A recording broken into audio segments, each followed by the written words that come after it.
Hey guys, we're going to share with you how to best tie the bow tie. And we want to give actually a shout out to Mallory Cotter, who is my cousin and actually Jill's niece. She helped us come up with the idea or the way to tie this specifically so you get the best results on how the bow lays on the band. So this is a wide band, and what I do first is find the seam and put that in the back. And this is given that we're putting the bow right up front on the forehead, and really you can wear it anywhere on the band. So I am finding the seam first here. I'm gonna then trace over to the other end, which would then be my forehead, and put that in the middle.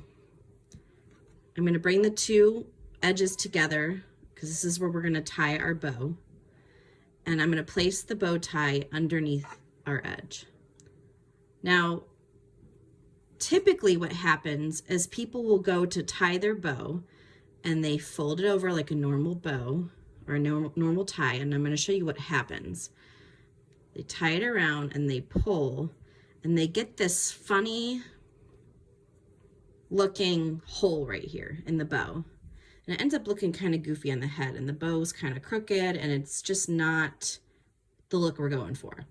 So the trick is, find your edge where you want to tie it, put the two sides together or scrunch it together so it's narrow, put your bow underneath it, and what you're going to do is before you go to tie like a normal bow, you're actually going to take this bottom, we'll call it like a bottom leg, we're going to take this and twist it toward where you're going. So see how I crisscross that over? So instead of just bringing this flat over, we're gonna actually twist it toward that other flap.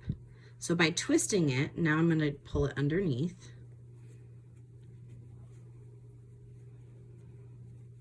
And by twisting it, it creates, I'm gonna stop here. This is where a lot of people go wrong, regardless of this little trick. When you twist it and then pull through, what you don't want to do is pull really tight and create these long flappy ears.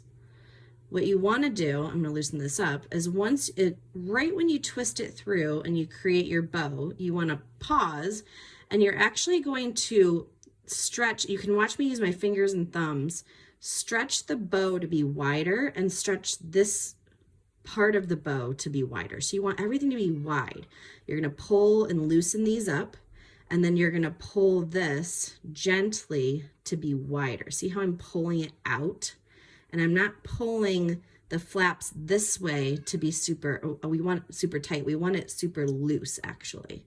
So there we go. We're going to pull, and then pull these wide. And there you have a pretty bow that'll sit nice and flat on your head, and it doesn't have that icky hole right there.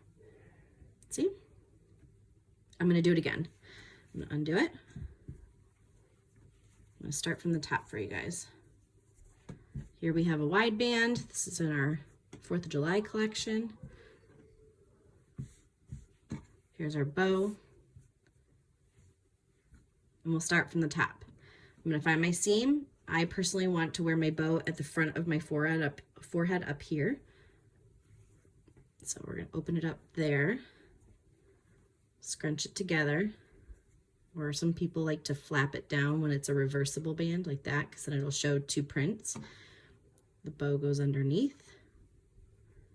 We're going to go to tie it normally, and instead of just flapping it over, we're going to twist all the way over. So we're creating that twist, pull it through, pull wide, pull wide. Sometimes I like to hold the center of the bow while I'm pulling a leg like this, and pull wide. And there you go.